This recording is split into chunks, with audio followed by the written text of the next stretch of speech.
स्वराज्य रक्षक छत्रपती संभाजी महाराज, भारतीय राज्यघटनेचे शिल्पकार डॉक्टर बाबासाहेब आंबेडकर, संपूर्ण देशातील आरक्षणाचे जनक राजर्षी शाहू महाराज, महात्मा ज्योतिबा फुले,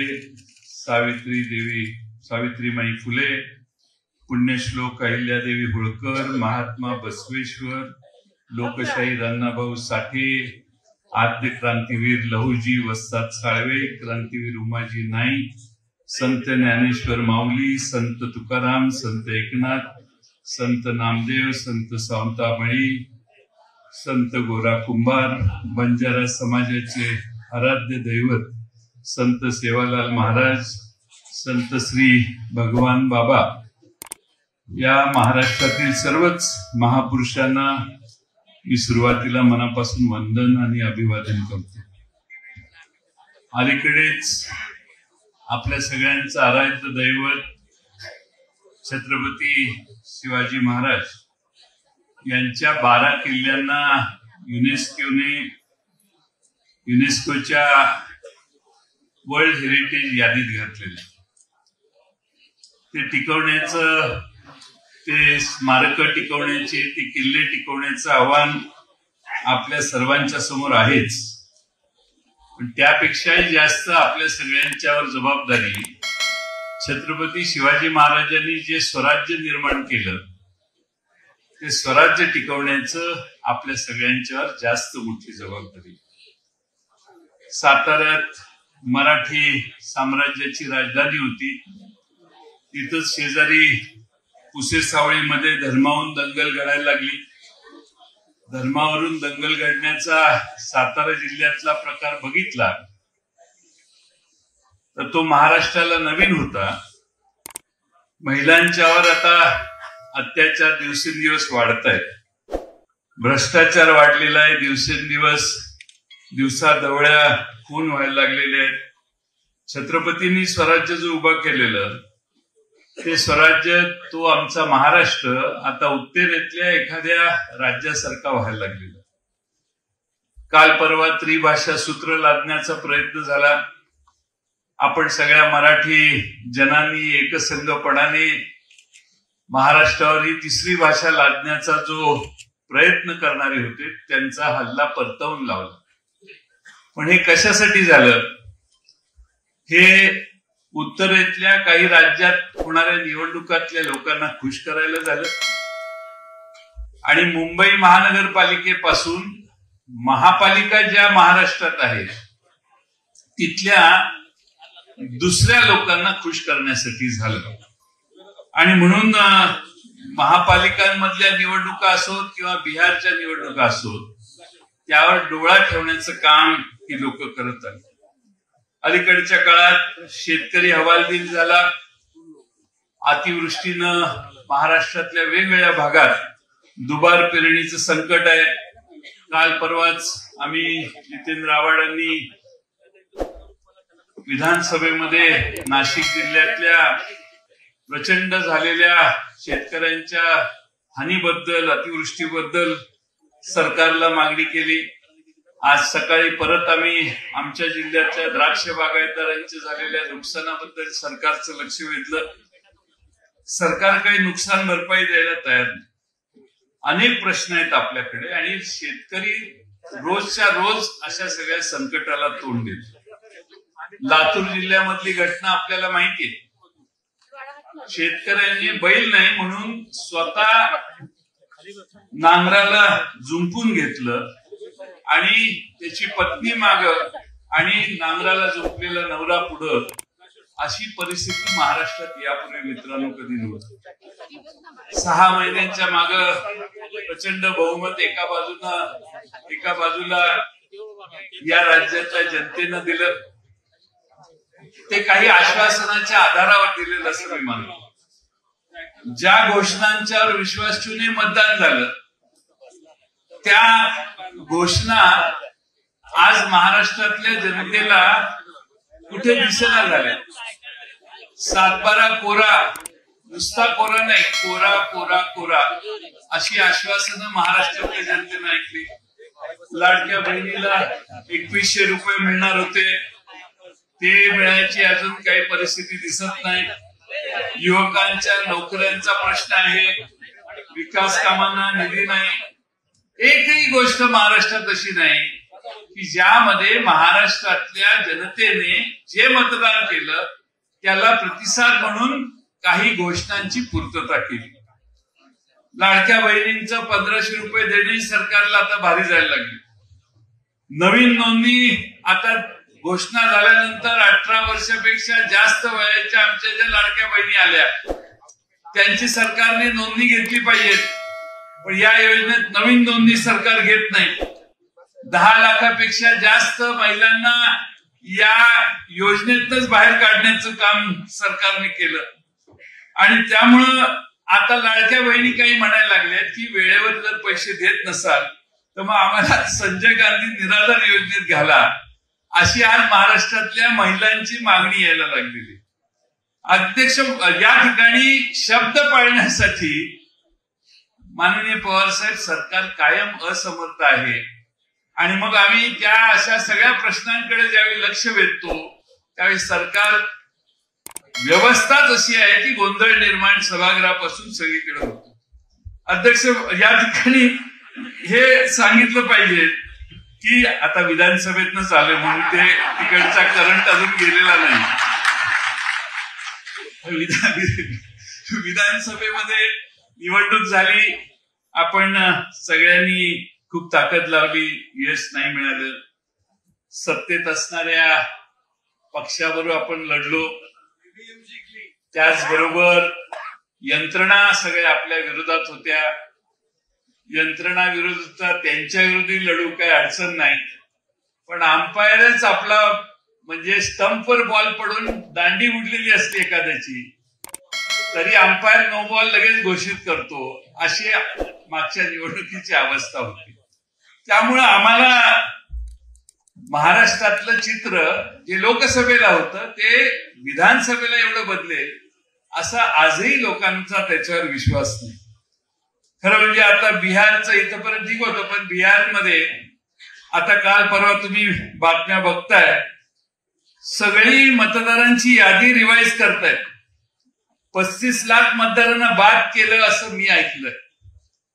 आता ही मोहीम सगळ्या राज्यात सुरू होणार.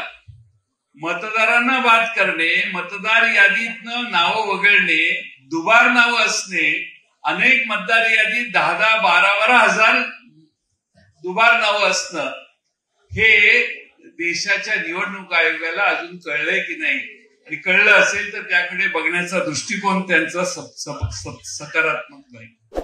खरं म्हणजे आज या ठिकाणी 2017 साली एक आपण हल्लाबोल यात्रा काढलेली होती.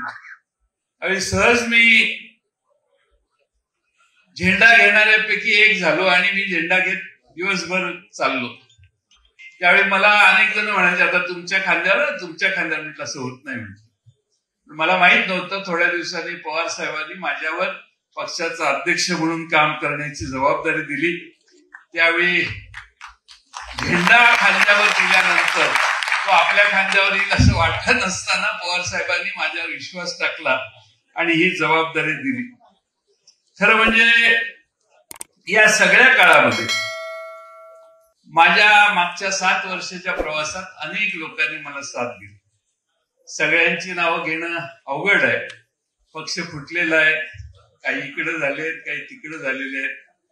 पण मला विशेष आनंद आहे की माझ्या काळामध्ये साहेबांनी परवानगी दिली आणि कोणाच्या तरी नेत्याचा मुलगा युवक काँग्रेसचा अध्यक्ष होतो, त्याऐवजी साहेबांनी परवानगी दिली आणि मेहबूब शेख सारखा एक तरुण मुलगा हा युवक राष्ट्रवादीचा अध्यक्ष झाला, मुस्लिम समाजाचा झाला. लोक म्हणायचे की एकाच समाजाचा हा पक्ष आहे का काय. आमची सक्सेना आली का, सक्सेना आमची सलगर युवतीची अध्यक्ष महाराष्ट्राची साहेबांनी केली. तुमच्या सुनील गव्हाणे आमचा विद्यार्थ्यांचा अध्यक्ष झाला. सुनील गव्हाणेला निवडलं. ते एक 50-100 लोकांचे झूमवर इंटरव्ह्यू घेऊन शेवटी फायनल सिलेक्शन त्याचं केलं. त्यावेळी मला वाटतं रुपाली चाकणकर पण महिलांच्या प्रदेशाध्यक्ष त्यावेळी झाल्या.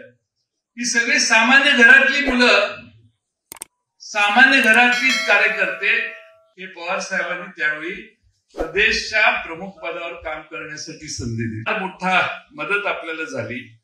पश्चिम महाराष्ट्रात मध्येच पूर आला, यात्रा थांबवली. साहेबांनी महाराष्ट्रातल्या सगळ्या राष्ट्रवादींना सांगितलं की पश्चिम महाराष्ट्रात सांगली, कोल्हापूरला पूर आलाय, मदतीला जावा.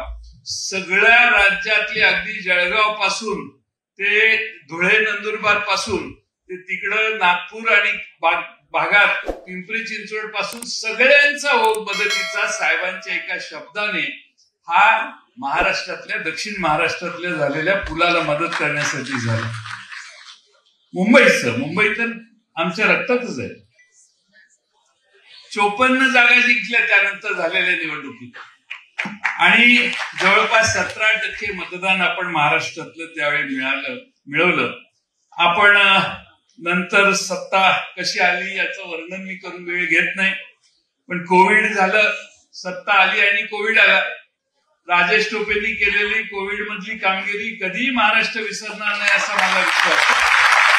त्यांच्या मतदारसंघातील लोक का विसरले माहित नाही, पण महाराष्ट्र राजेश भैया कधी तुमचं काम विसरणार नाही. आज सगळी कामं कोविडमुळं ठप्प झाली. त्यावेळी राष्ट्रवादी पक्ष अभिप्राय हा ऑनलाईन कार्यक्रम आपण घेतला. 8 लाख लोक महाराष्ट्रातले कार्यकर्ते थेट अध्यक्षांना सूचना करायला लागली आणि त्यामुळं महाराष्ट्रात किंवा देशात पहिल्यांदा असं झालं असेल की सामान्य माणसाचे त्या भागातले प्रश्न, त्या गावातले प्रश्न, तालुका जिल्ह्यातले प्रश्न ऑनलाईन लोकांनी महाराष्ट्राच्या ऑफिसमध्ये कळवले, जे साहेबांना आणि आम्हा सगळ्यांना प्राप्त झाले. सामान्य माणसांचा थेट संपर्क हा पवार साहेबांच्या पर्यंत झाला आणि एवढा अनोखा कार्यक्रम महाराष्ट्रात यापूर्वी कधी झाला नव्हता. प्रादुर्भाव कोविडचा कमी झाला. लगेच आम्ही परिवार संवाद यात्रा, मी त्यावेळी मंत्रिमंडळातही होतो, परिवार संवाद यात्रा काढली. चांद्यापासून बांद्यापर्यंत गेलो. आम्ही परिवार संवाद यात्रेत जवळपास सगळ्या मतदारसंघात गेलो. आपण आपल्यापैकी बहुसंख्य सगळे त्या ठिकाणी होता.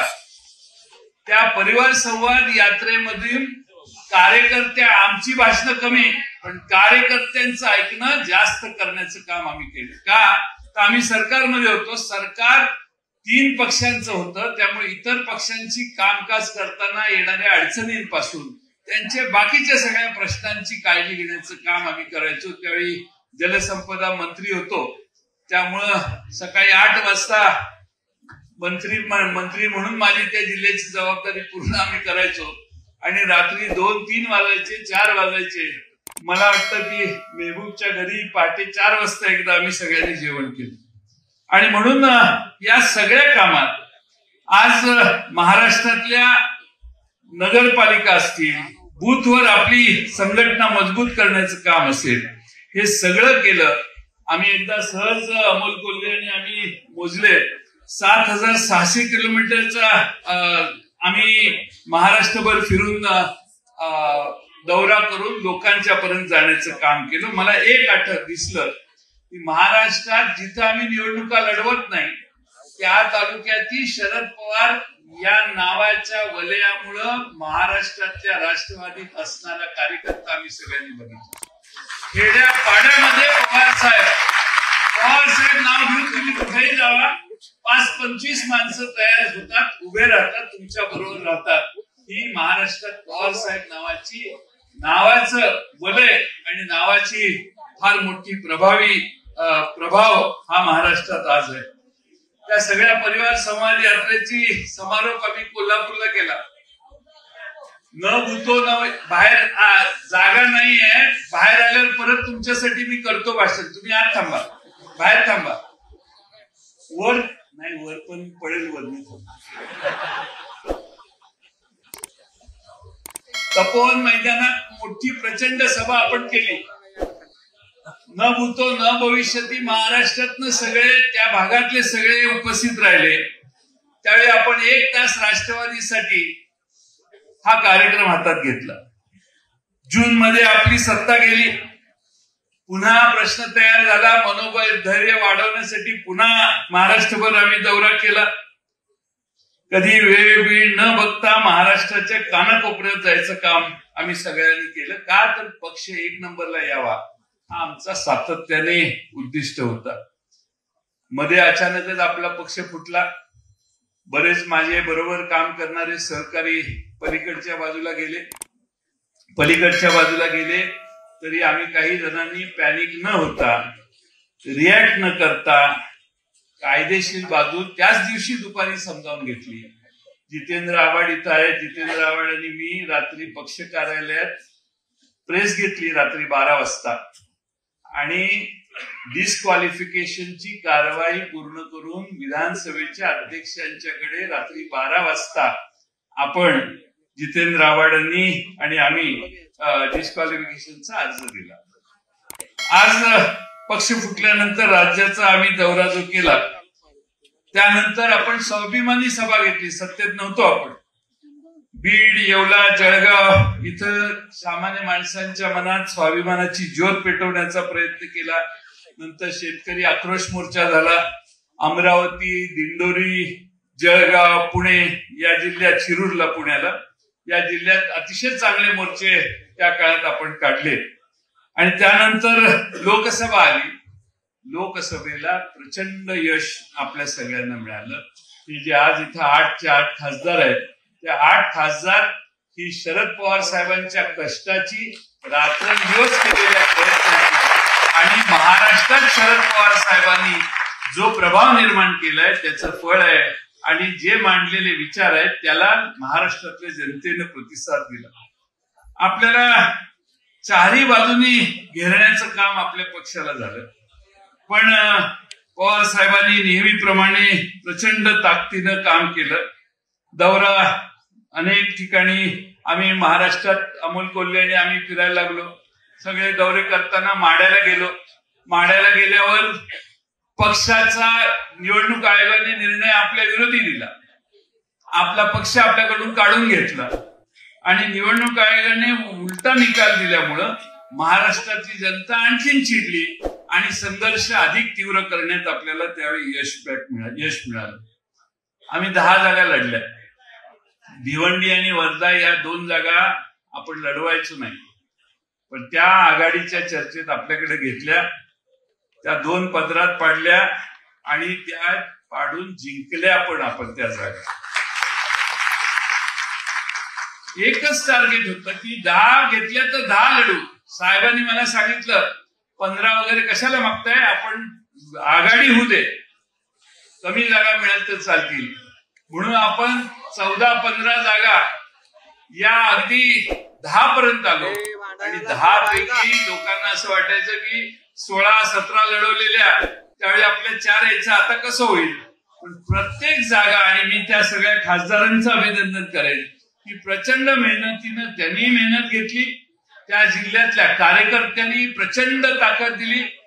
सगळे नेते गेलेले असताना देखील सामान्य कार्यकर्त्यांनी, पवार साहेबांना मानणाऱ्या कार्यकर्त्यांनी प्रचंड कष्ट घेतले.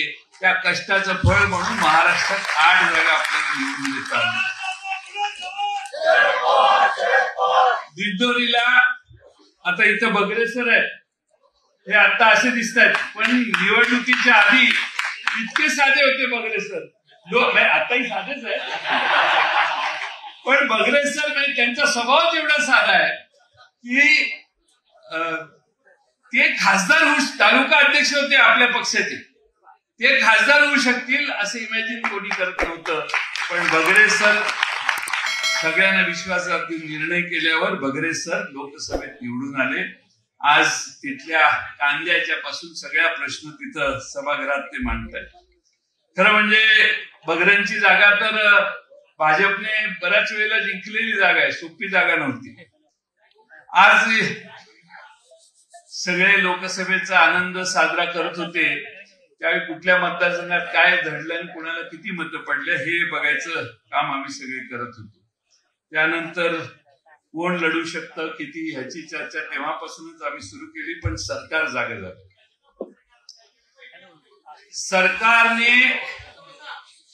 सरकारने एवढ्या योजना जाहीर केल्या. सरकारला लक्षात आलं की परत आता काही आपलं सरकार येणार नाही. त्यामुळे सरकारने महाराष्ट्रामध्ये तिजोरीचं दार काढून बाजूला ठेवलं आणि पाहिजे त्या घोषणा केल्या. आज याला उत्तर कसं द्यायचं, तरी देखील पुन्हा अमोल कोल्हे यांचे बरोबर त्यांच्या नेतृत्वाखाली आम्ही शिवस्वराज्य यात्रा सुरू केली. महाराष्ट्र पिंजून काढला. 19 जिल्हे, 70 मतदारसंघ, 7,500 किलोमीटर शिवनेरीच्या पायथ्याचं दर्शन घेऊन आम्ही यात्रा सुरू केली. माझ्या मतदारसंघात त्याचा समारोप आम्ही केला. त्यावेळी पाऊस आला. पवार साहेब आले होते. पाऊस आला, मैदान भरलेलं होतं. पाऊस आल्यावर सगळे घरी गेले. मला भीती वाटायला लागली की आता माणसं गेली म्हटल्यावर आपली झाली बूम, आपलीच अब्रू गेली असं मला वाटायला लागलं. आणि पाऊस थांबल्यावर अर्धा तासाने मैदान जेवढं होतं तेवढंच पूर्ण, त्यापेक्षा जरा जास्त पूर्ण भरलं आणि साहेबांची त्यावेळी शेवटची सभा झाली. खरं म्हणजे हे सगळं मी यासाठी सांगतोय की या सगळ्या काळात प्रचंड कष्ट पवार साहेबांनी आमचं नेतृत्व करताना घेतले. विधानसभेला तर 7 सभा घेतल्या. सकाळी सुरू झाल्यावर सुप्रियाताई कुठे गेली? सुप्रियाताई फोन करून मला दम द्यायच्या, अहो जयंतराव काय चाललंय काय? 3 सभा 4 सभा ठीक आहे, 6 सभा चाललेत. एकदा तर मला वाटतं खेडला शिवसेनेचे उमेदवार होते. ते खेडला शिवसेनेचे उमेदवार होते, त्यांना सभा आपण देऊ शकत नव्हतो. राहुरीला सभा दिलेली. तर मी म्हटलं की खेडलाही दिली पाहिजे. त्या दिवशी मला वाटतं 8 सभा साहेबांच्या झाल्या आणि 8 सभा साहेबांनी एका ओळीनं पूर्ण केल्या. त्यामुळे निवडणूक लागली की साहेबांच्या सारखं काम करणारा दुसरा महाराष्ट्रात आजपर्यंत मी माणूस बघितलेला. खरं म्हणजे आपण या सगळ्या काळामध्ये जिथं जिथं संघर्ष आला, प्रत्येक ठिकाणी जिथं उमेदवारी लढवायचे त्या ठिकाणी हा जयंत पाटील त्याच्या सगळ्या प्रदेशच्या टीमला घेऊन जाऊन पोहोचून तिथं वातावरण निर्मितीचा सतत प्रयत्न अध्यक्ष या नात्याने मी करत आलो. आपल्याला अभूतपूर्व यश आलं, काही वेळा हे झालं. पण एक मात्र सांगतो, मी कधीही माझी कुठली जयंत पाटील संघटना नाही, मित्रमंडळ माझं कुठलं नाही आहे, माझं कुठेही स्वतःच आयडेंटिटी निर्माण करण्याचा कधी मी प्रयत्न केला नाही. म्हणजे आपण कामात शेवटी असं आहे की कुठलं फाउंडेशन मी काढलंय, जयंत पाटील फाउंडेशन, आणि वेगळं व्यासपीठ मला मानणाऱ्या कार्यकर्त्यांना करायचा प्रयत्न केलाय. असलं पाप मी आयुष्यात कधी केलं आणि कधी कायम आपण ज्या पक्षात आहे त्या पक्षातच आपण आहोत. आपले दुसरं सेपरेशन काही नाही आहे. आणि त्यामुळं मी आता अध्यक्ष झालो. 25 वर्षापासून आम्ही या पक्षात काम करतोय. साहेब जो निर्णय देतील तो शिरसावंत मानून काम करणं हे आपल्या सगळ्यांच्या हिताचं आहे. हे तेव्हाही सत्य होतं आणि आजही सत्य आहे. हे कृपा करून विसरू नका. साहेब थोडेसे कमी बोलतात, पण शांतपणे ज्यावेळी निर्णय घेतात त्यावेळी बराच त्यांनी विचार केलेला असतो. त्यामुळे असाच गैरसमज करू नका की असं तसं तसं तसं. त्यामुळं बऱ्याच प्रश्नात सगळेच त्यांना भेटत असतात. त्यामुळे प्रत्येक प्रश्नाला 10 बाजू असतात. त्या 10 बाजूंचा विचार करून निर्णय पवार साहेब घेतात, हे आपण विसरू नका. मी खरं म्हणजे या 7 वर्षात साधारणपणे माझे दिवस मोजायचा कार्यक्रम असतोच वारंवार. आताही चालू आहे, त्यावेळी चालू होता. आता सांगतो 2633 दिवस आतापर्यंत मी अध्यक्ष आहे. आणि हे पवार साहेबांनी मला दिलेली संधी आहे. मी काही माझ्यामुळे असं मी म्हणत नाही, पण मला 2 वर्षाचा टर्म असतो, 3 वर्षाचा टर्म असतो एका अध्यक्षाचा. साहेबांनी मला वारंवार ही संधी दिली मला आठवतं मी जळगावला होतो, बेळगावला मी सीमा प्रश्नाच्या आंदोलनासाठी पवार साहेबांची एक सभा होती. तिकडून येताना पवार साहेब मला गाडीत बसा म्हटले आणि गाडीत येताना मला म्हटले तू आता अध्यक्ष हो. मी म्हटलं मी काय होणार नाही म्हटले तूच झालं पाहिजे. म्हटलं सगळ्यांचं एकमत होणं माझ्यावर जरा अवघड आहे, माझा प्रॉब्लेम आहे. एकदा काम करायला लागलं की माझ्या पद्धतीने मी काम करतो, तुम्ही अमुक अमुकांना विचारा मग मला करा, माझी काही घाई नाही, गडबड नाही, काही नाही. मला नाही केलं तरी मी आहेच तुमचा म्हटलं. तर साहेब म्हटले नाही आता तू जास्त बोलतोयस, कोल्हापूर जवळ आलेलं, तू जास्त बोलतोयस, मी सांगतोय तुलाच व्हायचंय, मी सगळ्यांना विचारून घेतलंय, सगळ्यांची मान्यता आहे. त्यामुळं मला साहेबांनी संधी दिली, इतके दिवस पक्षाचा अध्यक्ष म्हणून काम करण्याची संधी दिली. खरं म्हणजे आता मला असं वाटतं की ही योग्य वेळ आहे. बरेच वर्ष झाले माझे, त्यामुळे ही योग्य वेळ आहे की आता या पदापासून मी बाजूला व्हावं. मी साहेबांना विनंती करेन की आता नवा अध्यक्ष निवडण्याची प्रक्रिया आपण केली पाहिजे. हे सगळं मी का सांगतोय तर काय असतं की बऱ्याच वेळेला लोक म्हणतात हे बोलत नाही म्हणजे माझी कमजोरी असं समजू नये. पक्षासाठी काम करत असताना माझ्या विरोधी बऱ्याच कारवाया झाल्या, चौकशीला अनेक सामोरं जावं लागलं, पण प्रत्येक गोष्टीला रिॲक्ट व्हायचा माझा स्वभाव नाही. प्रसार माध्यमात दिसलं की त्याला आपण लगेच उत्तर दिलं पाहिजे अशी काही आवश्यकता नसते. आणि त्यांनी एक दिलेली बातमी असते, त्यानंतर त्या 24 तासात आणखी 4 बातम्या त्याचा डिस्टॉर्शन करून येऊ शकतात. त्यामुळं प्रत्येक गोष्टीला रिॲक्ट मी कधी झालो नाही. माझं शौर्य ओरडून दाखवण्याचा मी प्रयत्न केला नाही, दबाव सहन करून, पण कृती मात्र मला जी साहेबांच्या आदेशाने करायची होती ती करण्याचं काम यशस्वीपणाने केलं. मी माझे सगळे सहकारी गेले, पण मी साहेबांशी एकनिष्ठ राहण्याचं काम केलं. साहेबांनी माझा विश्वास ठेवला. मी साहेबांचा पक्ष टिकवण्याचं, आणि आमच्या कायदेशीर लढाई अजूनही चालू आहे, पण प्रत्येक वेळेला बातमी आली की बातमी तयार होते. या सगळ्यात शेवटी 7 वर्षात मी सहज त्या दिवशी माझ्या बायकोला सांगितलं 7 वर्ष झाली, एकदा पण सुट्टी काढली नाही आपण. मी म्हटलं की आता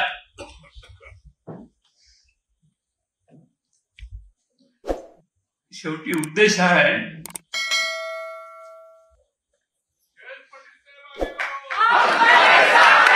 पक्ष संघटना बळकट व्हावी. दोन खासदार असणारा भाजप जर मोठा होऊ शकतो तर 10 आमदार असणारा पक्ष आपला का मोठा होऊ शकत नाही, हा प्रश्न सतत सर्वांनी मनात कायम ठेवा. मी खरं म्हणजे या 7 वर्षात ज्यांनी साथ दिली, आदिती नलवडे आहे, कुठे आहे आदिती नलवडे, काय या पुढे नीरज मंकाल एक आहे, तो मागे बसून आपलं कॉम्प्युटरचं सेक्शन बघत असतो. रवींद्र पवार साहेब इथं सचिव सरचिटणीस आहेत. आपल्याला सोडून गेलेले शिवाजीराव गर्जे बराच काळ होते माझ्याबरोबर. संजय बोरगे बराच काळ माझ्याबरोबर होते. आम्ही काम करतो, हे सगळे आपले प्रमुख आहेत. पण खाली काम करणारे एक मंगलेश म्हणून आपल्या शिपाई म्हणून काम करतो. पेडणेकर एक आहे, गणेश आहे, जीवन आहे, प्रभाकर आहे, नयन आहे. तो राजेश गांगण बिचारा आपल्यात आज नाहीये, त्याचं निधन झालं, पण तो तर निवडणूक आयोगाकडे जायचा आपल्या सगळ्यांच्या वतीने. कमी शिकलेला पण अतिशय निष्ठेनं काम करणारा होता. दर्शन आहे, बालाजी आहे, जयश्री खरात आहे, प्रणय बोडके आहे, वारंगमामा आहेत. असे असंख्य लोक आहेत की जे पक्ष कार्यालयामध्ये अतिशय प्रामाणिकपणाने काम करतात. बऱ्याच वेळेला आपण गेलो, गर्दी झाली, आपण त्यांच्यावर खेकसतो, ते सगळं सहन करून ते बिचारे काम करतात. आणि म्हणून या सगळ्यांच्या बाबतीत मला असं वाटतं की या सगळ्यांचंच योगदान, मला जे यश मिळालं आणि मला जे अपयश मिळालं, सगळेच यश नाहीये, या सगळ्यात आपल्या सगळ्यांचं आणि त्या आपल्याला ज्यांनी साथ दिली त्या सगळ्यांचं खऱ्या पद्धतीनं योगदान आहे. शेवटी माझी साहेबांना एवढीच विनंती आहे की नवा अध्यक्ष जो कोणी असेल त्याच्या मागे आपण सगळ्यांनी ताकदीने उभा राहायचं.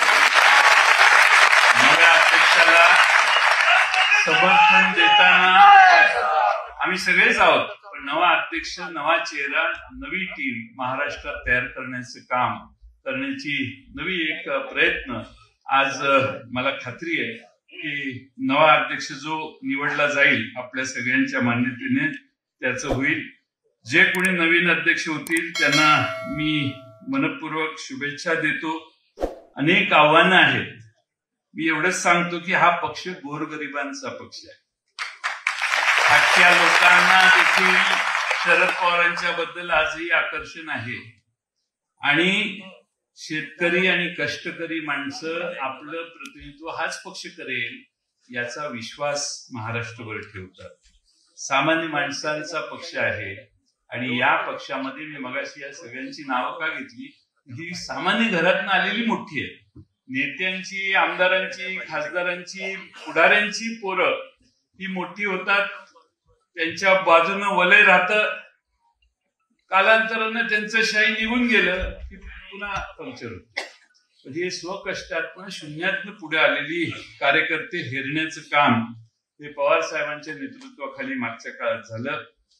आपला पक्ष सर्वसमावेशक आहे. एक सांगतो की ओबीसी घटक हा आपल्या पक्षाशी सामर्थ्यानं जोडण्याचं काम आपल्याला करावंच लागेल. कोणत्याही परिस्थितीमध्ये वेगवेगळ्या जातीय संघटना असतात, त्यात सहभागी व्हायचं जरा कमी करा आणि आपल्या पक्षाचा अजेंडा पुढे घ्या आणि आपल्याला ओबीसी समाजात गेले पाहिजे, अल्पसंख्याकांचा विश्वास अधिक संपादित केला पाहिजे, दलित समाजाच्या, मागासवर्गीय समाजातल्या सर्व शेवटच्या घटकापर्यंत आपण पोचलं पाहिजे. हे पोचण्यासाठी आपल्याला कामच करावं लागेल. फार कडतर वेळ आहे, पण यश मिळाल्याशिवाय राहणार नाही. शेवटच्या थरापर्यंत जाण्यासाठी समोरच्या बाजूने प्रचंड पैसे खर्च होतात, पण इथं आपली सगळ्यांचं भांडवल आहे ते शरद पवार साहेबांच्या बद्दलची निष्ठा. त्यामुळे घेऊन तुम्ही कामाला जर लागला तर मला खात्री आहे की तुम्ही निश्चितपणाने आपण यशस्वी होऊ. खरं म्हणजे निलेश लंकेने एक चांगली मोहीम घेतलेली आहे. ते लंके ते किल्ले सर करायची.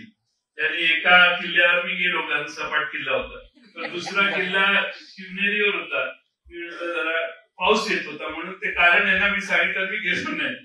मग तिसरा किल्ला तिकडे होता नाशिक जिल्ह्यात, रामशेज किल्ला.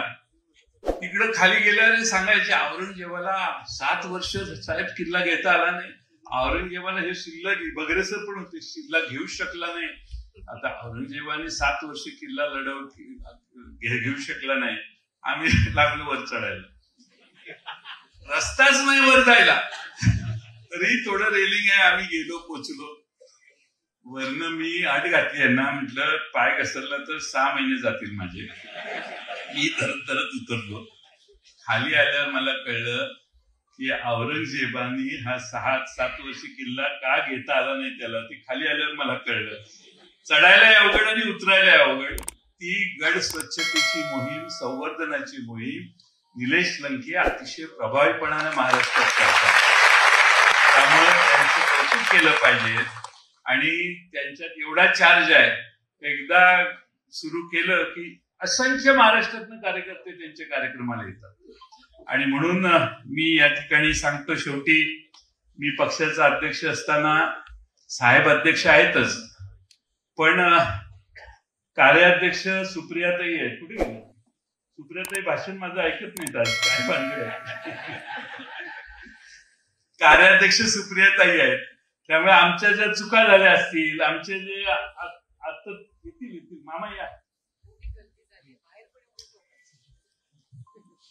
आमच्या ज्या चुका झाल्या असतील काम करताना, त्या कार्याध्यक्ष म्हणून सुप्रियाताईंनी सांभाळल्या, बऱ्याच गोष्टी झाकून दिल्या आणि सगळ्यांना एकत्रित ठेवण्यासाठी सुप्रियाताई कायम महाराष्ट्राच्या स्तरावर काम करत राहिल्या. लोकसभेची आपल्या 8 जणांची अतिशय उत्तम कामगिरी आहे. त्यामुळं 8 खासदार मला विचारलं तुमचं आता काय 10च आमदार आहेत. अरे म्हटलं ते वर आहेत ना 8 खासदार, ते अजून खाली यायच्यात, ते आल्यावर कळेल म्हटलं महाराष्ट्र कसा उभा राहतो ते. आणि त्यामुळं मी शेवटची 4 वाक्य सांगतो. हा शेवट नाही, एका नव्या पर्वाची सुरुवात आहे. नवीन नेतृत्वात सुद्धा जुन्या निष्ठेचीच खरी बात आहे. मी मुख्य सेनापती होतो. सेना अजूनही सज्ज आहे. नव्या युगातही शाहू फुले आंबेडकरांचा पुरोगामी विचार हाच आमचा ध्यास आहे. राष्ट्रवादी काँग्रेस पार्टीचा माझं व्हायचंय. मी जातो आहे पण सोडत नाही. एक पाऊल मागे घेतलंय पण उद्दिष्ट अजूनही ठाम आहे. मी महाराष्ट्रासाठी होतो, आजही आहे. नाव असेल किंवा नसेल पण कामातूनच ओळख मिळेल, कारण मी जयंत आहे.